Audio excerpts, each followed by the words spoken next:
है, सो अब अपने बंदा के घराने को बरकत देना मंजूर कर, ताकि वो सदा तेरे रूबरू पायदार रहे कि तू ही ने ए मालिक खुदावंद ये कहा है, और तेरी ही बरकत से तेरे बंदा का घराना सदा मुबारक रहे। सो खुदावंद अपने कलाम की वसम मुझे और आप सबों को बड़ी बरकत दे। सभी बैठिए, तशरीफ रखिएगा। थोड़े से आगे आगे हो जाएंगे, आप आगे आगे थोड़े से, या ताकि इजीली बैठ सके। Hallelujah hallelujah hallelujah. सो आज जो हमने तलावत कलाम पाक सुनी, तो कलाम खुदा में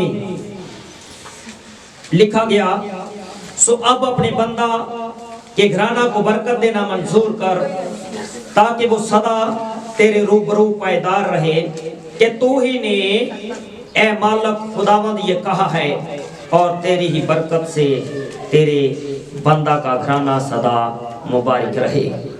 हालेलुया कि तेरी ही बरकत से तेरे बंदा का घराना सदा मुबारक रहे। कलाम खुदा में लिखा गया, मलाऊन है वो इंसान जो इंसान पर तवक्कल करता है। इंसान दुनिया को हासिल कर ले और अपनी जान को खो दे तो उसे क्या फायदा है। आज हम बाइबल मुकद्दस में से जो तलावत कलाम पाक सुनी, यहाँ पर बरकत के साथ पायदारी का जिक्र पाया जाता है।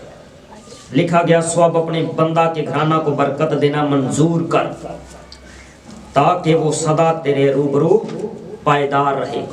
आज बहुत से विश्वासी, बहुत से ईमानदार, उनकी जिंदगी में पायदारी नहीं है, उनकी जिंदगी में फेथ नहीं है, उनकी जिंदगी में मजबूती नहीं है।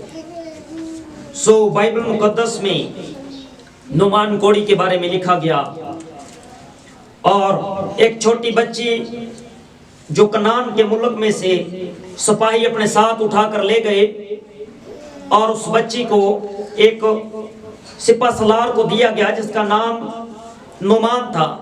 नुमान बड़ा अमीर, दौलतमंद, रुपए पैसे वाला, वो जो चाहे खरीद सकता था, लेकिन उसको उसके पास सब कुछ होने के बावजूद भी खुश नहीं था। बाइबल मुकद्दस में लिखा गया कि वो रुपए पैसे वाला था, मालो दौलत उसके पास कसरत से था, लेकिन वो खुश नहीं था, क्योंकि उसकी जिंदगी में खुदा नहीं था, उसकी जिंदगी में यहोवा खुदा नहीं था, और वो ना खुश था, और उसके जिस्म पर एक बीमारी थी जिसे कोढ़ कहते हैं, और वो कोढ़ी था, और अपने सारे रुपए पैसे से वो अपने इलाज की कोशिश कर चुका था, लेकिन उसका इलाज मुमकिन नहीं था। दुनिया में उस वक्त कोई डॉक्टर मौजूद ना था जो नुमान के कोढ़ का इलाज कर सके। वो छोटी बच्ची जो सिपा सलार के पास उठाकर पहुंचाई गई थी, वो बड़ी परेशान अपने मालिक को लेकर, क्योंकि नुमान दिल का बहुत अच्छा इंसान था और वो अपने मालिक के लिए कुछ करना चाहती थी। वो अपने मालिक के लिए कुछ करना चाहती थी। उसके दिल में एक बात आई, और वो अपने मालकिन से कहती है, सिपा सलार की बीवी से कहती है, अगर मेरा मालिक मेरे मुल्क में होता, मुल्क कनान में होता, तो इसका इलाज मुमकिन था, क्योंकि वहां पर एक नबी है जिसका नाम अलीशा है, और वो बड़े बड़े काम खुदावंद के नाम से दिखाता है। हालेलुया। एक छोटी बच्ची खुदा के जलाल की बात करती है नुमान के घर में। सिपा सलार बेताब हो जाता है और कहता है कि मैं उस मुल्क में जरूर जाऊंगा। सिपा सलार अपने साथ, नुमान अपने साथ रुपए पैसे, सोना चांदी, रुपए तोहफे लेकर अलीशा नबी से मिलने को निकलता है। कुछ दिन की मुसाफत के बाद वो अलीशा के घर में पहुंच जाता है, और वो अपने दिल में ये ख्याल करता है कि मुझ जैसे अमीर शख्स को देखकर अलीशा अपने घर से बाहर निकलेगा और मेरे वेलकम को आएगा और मुझे सिजदा करेगा और अपने खुदा से, अपने रब से दुआ करेगा और मेरा कोढ़ जाता रहेगा।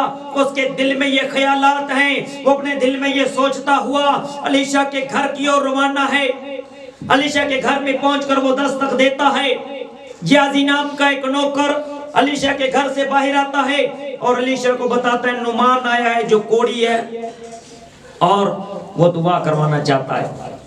الیشا نے گھر سے باہر نہیں آئے، الیشا نبی اپنے گھر سے باہر نہیں آئے، انہوں نے اندر سے ایک جواب بھیجا ہے، انہوں نے کہا ہے نعمان سے جا کر کہہ کہ دریائے یردن میں 7 بار گوتے مار تو تیرا جسم پاک صاف ہو جائے گا۔ نعمان کوڑی بڑا پریشان ہوا اور غصے میں آ کر کہنے لگا کیا ہمارے مصر میں ہمارے شہر میں بڑے بڑے دریا نہیں بہتے؟ میں کئی بار نہا چکا ہوں، بار بار نہانے کے باوجود بھی میرا کوڑ میری جان نہیں چھوڑ رہا، یہ بیماری ضرور مجھے موت تک پہنچائے گی۔ یہ نعمان کوڑی اپنی زبان سے صادر فرما رہے ہیں، لیکن الیشا نبی نے اس کے لیے کیا ٹھہرایا ہے؟ الیشا نے کہا جا نعمان جا کر تو دریائے یردن میں 7 گوتے مار، لیکن وہ کہتا ہے کہ یہ بیماری مجھے موت تک ضرور پہنچائے گی، یہ بیماری مجھے کھا جائے گی، یہ بیماری مجھے مار دے گی۔ غصے میں وہ واپس اپنے شہر کو جانے کے لیے روانہ ہوا۔ اس کے ساتھ جو نوکر تھے، جو سپاہی تھے، وہ کہنے لگے مالک اگر نبی تجھے کوئی بڑا کام کرنے کو کہتا تو تو ضرور کرتا، لیکن یہ تو معمولی سی بات ہے، دریائے یردن میں 7 گوتے ہی تو مارنے ہیں، کر کے دیکھ لے ہو سکے کہ تجھے شفا ہو جائے۔ سپاہیوں کی بات مان کر نعمان دریائے یردن میں اترا۔ دل میں ایک بڑا بوجھ ہے کہ یہ کیسے ہوگا، لیکن خدا کی قدرت اور خدا کی برکت پر بے پناہ ہے۔ آپ خدا کے لوگ ہیں، آپ خدا کے بیٹے بیٹیاں ہیں، آپ کے پاس ایک قدرت ہے، آپ کے پاس ایک طاقت، آپ کی زبان میں ایک طاقت ہے۔ الیشا نبی اپنے گھر سے باہر نہیں آیا، اندر بیٹھ کے کہا کہ جا اسے کہہ دریائے یردن میں 7 گوتے مار تو شفا پائے گا، تو اس کوڑ سے آزادی پائے گا۔ دریائے یردن میں پہنچے نعمان، دریائے یردن میں اترا، پہلے گوتا لگایا اور پانی سے باہر آیا، اس کے جسم پر کوڑ ویسے ہی قائم تھا۔ بڑا پریشان ہوا ہوگا کہ پانی میں گوتا بھی لگا لیا لیکن کوڑ ابھی بھی باقی ہے۔ وہ دوبارہ لگاتا ہے اور دل ٹوٹا ہوگا، جیسے جیسے وہ گوتے لگاتا ہوگا اس کے دل میں ڈر آتا ہوگا۔ 6 گوتے پہ تو میں سمجھتا ہوں کہ وہ گھبرا گیا ہوگا کہ 6 گوتے میں لگا چکا ہوں، لیکن نبی نے کہا تھا کہ 7 گوتے، 7 سے پہلے وہ شفا نہیں پا سکتا تھا۔ آپ اس بات کو سمجھ لیجئے، 7 کہا تھا الیشا نبی نے، تو 7ویں گوتے میں بائبل مقدس میں لکھا ہے جیسے ہی وہ پانی کے نیچے گیا اور پانی سے باہر آیا تو اس کا جسم کوڑ سے پاک صاف ہو چکا تھا۔ ہاللیلویہ ہاللیلویہ ہاللیلویہ، کیونکہ الیشا نے جو اپنی زبان سے صادر فرمایا تھا۔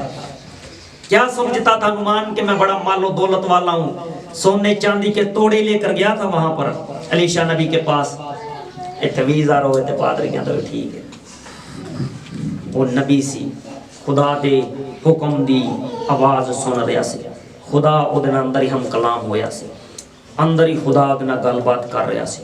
نعمان نو ملیا نہیں۔ نعمان جیسے شفا پائی دریائے یردن سے، پھر الیشا کے پاس گیا، دروازے پہ دستک دی، جازی نام کا نوکر باہر آیا، الیشا بھی آیا، سونا چاندی بے شبہ قیمتی کپڑے اور تحفے تحائف الیشا نبی کے سامنے پھیلا دیے گئے، اور نعمان کہتا ہے اے مرد خدا جو تجھے چاہیے تو لے لے، تو لے لے۔ الیشا کہتا ہے کہ میں نے تجھے شفا نہیں دی، میں نے تیرے لیے کچھ نہیں کیا، تجھے خدا نے شفا دی ہے، تجھے رب العالمین نے بچا لیا ہے، تیرے کوڑ سے بچانے والا خدا ہے، رب ہے۔ تو کچھ کرنا چاہتا ہے تو خدا کے لیے کر۔ وہ کہتا ہے، نعمان کہتا ہے اگر خدا نے مجھے شفا دی ہے تو میں ہمیشہ خدا کے ساتھ محبت رکھوں گا، میں خدا کے ساتھ پیار کروں گا، میں خدا کے ساتھ بنا رہوں گا، اور یہ تحفے تحائف بھی میں خدا کو دوں گا۔ اس نے اپنے نوکروں سے کہا تحفے تحائف گاڑیوں میں رکھ لو۔ اب یہاں پر جو ہم نے تلاوت کلام پاک سنی وہاں پر آ جاتی، سو اب اپنے بندہ کے گھرانہ کو برکت دینا منظور کر۔ जैसे ही नुमान कोड़ी ने बरकत पा ली, ताकि वो सदा तेरे रूबरू पायदार रहे। जब सोना चांदी लीशा ने नहीं लिया तो नुमान ने कहा मैं अब खुदा से पूरे दिलो जान से मोहब्बत करूंगा, मेरी मोहब्बत में पायदारी होगी। और वो वहां से रवाना हो गया। अलीशा अपने घर में चला गया और दरवाजा बंद हो गया, लेकिन जियाजी वहां पर खड़ा रहा। जियाजी वहीं पे खड़ा रहा और कहने लगा मेरा मालिक कितना बेवकूफ है, मेरा मालिक इसको समझ नहीं है, इसको पता नहीं है कि इतना मालो दौलत इसमें से 2 तोड़े चांदी के रख लेता तो क्या फर्क पड़ता था। उसके दिल में ये बात बड़ी चुभ रही थी। अलीशा अपने कमरे में चला गया तो वो वहां से दौड़ा और नुमान कोड़ी का पीछा करने लगा और पीछे से उसे आवाज दी, ए नुमान, ए नुमान। वो रुक गए और वहां पर झूठ बोलता है, वहां पर उसकी मोहब्बत में पायदारी नहीं। जियाजी कहता है कि मेरे मालिक के पास 2 मेहमान आ गए हैं, वो कहता उनके लिए कपड़े और सोना चांदी के तोड़ा दे दे। नुमान ने बड़ी खुशी से दे दिया क्योंकि उसने शिफा पाई थी। अब नुमान से वो तोड़े लेकर अपने घर चला गया। अलीशा बेखबर है, अलीशा अपने घर में है और जाकर अपने घर में वो छुपा देता है वो रुपया पैसा। जब रुपये पैसे तोड़े छुपा देता है तो फिर से आकर अपने मालिक के हुजूर खड़ा हो जाता है और अलीशा उसे पूछता है, ए जियाजी तू कहां से आता है? वो कहता कहीं नहीं मालिक, मैं यहीं पर था।